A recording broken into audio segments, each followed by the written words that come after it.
Hey there, welcome back to Return to Yehovah. Today I want to share something that kind of a neat little thing that occurred to me the other day.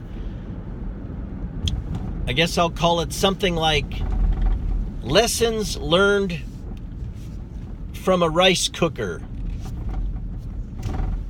I know, sounds a little odd, but hopefully it'll make sense in a minute.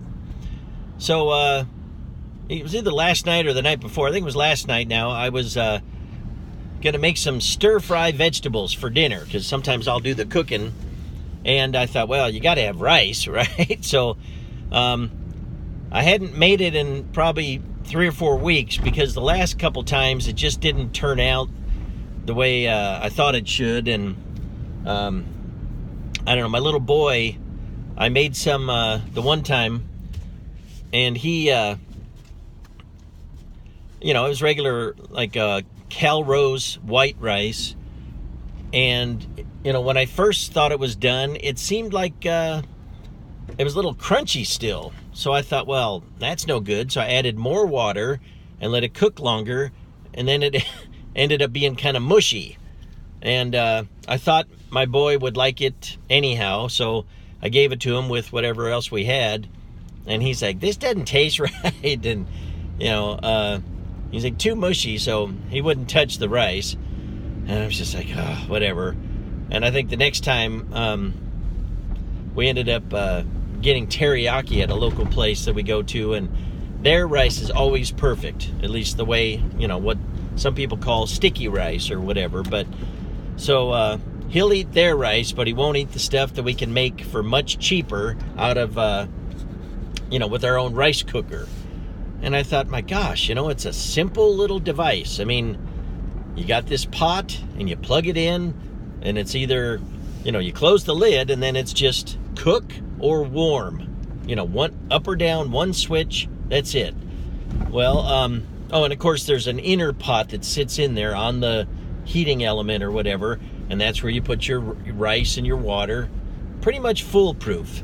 Well, turns out I proved that wrong.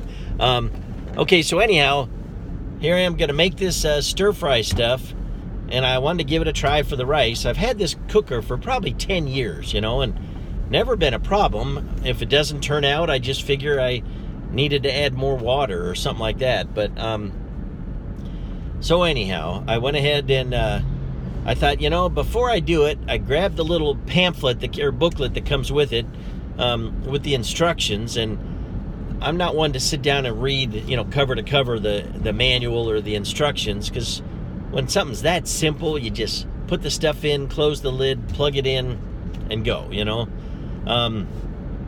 Anyhow, I read a couple things, and it recommended that you rinse off your rice, until, after rinsing it, the water looks pretty clear. I guess it gets some of the bran, I think they said, off of the rice or something like that. So I did that, and then I vaguely remember seeing something about not opening the lid and checking it from time to time. I didn't really pay attention to that, but I remember that being there.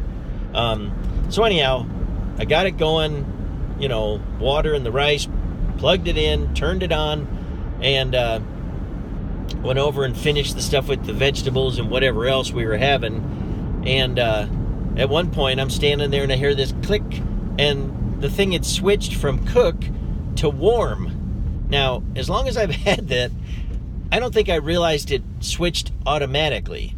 And so I was like, oh, okay, maybe that's normal. But so I went ahead and opened the container, and it looked good, and I could tell, it wasn't really stuck to the bottom of the container or anything like that. So anyhow, I scooped some up with the other stuff and served my son, and then he's like, now that's the kind I like, or something like that. And I, he's a picky kid, and so I was shocked. But then I told his mom. She's like, what did he say? And I told her, he said, that's the kind I like, so apparently I got it right, but the whole point of this was the thought went through my head while I'm realizing all this. It's like, oh, It's because I read the manual. It was literally like a thought went through my head, I would love to tell you it was God. I can't say for sure, but it was kind of like that still small voice telling you it helps to read the manual or the instruction manual. And then immediately I thought of, oh, well, that's what we know the Torah to be. We call the Torah God's instructions for life or for this, for how to worship God and how to, interact with your fellow man, and literally the Hebrew word Torah means instruction, not law, or rules or else, but anyhow, so not a huge thing, but it was just one of those like, oh man, and I know there's times where I don't read the instruction manual for something I'm putting together, and then I go, I missed something, so you go back and go, oh yeah, there it is. But I've also had some manuals, you read every single thing that they tell you to do, you still got pieces left over, and you don't know where they're supposed to go, and you don't, but those are men's instruction manuals, not God's, okay? So the moral of the story is God's instruction manual is given to us so we'll actually read the darn thing, just talking, not anything against the word, of course, but he didn't give it to us just to say, put it on your shelf. He wanted us to read it, and it really does help us live the way he wants us to live. If we follow his ways, we get blessings. If we go against him and refuse to do what he wants, the curses come right after us. So anyhow, that is how my little rice cooker taught me a lesson. Hopefully that, is something, that you can just take away with you. But that's it for today. Yehovah bless you and keep you. Shalom.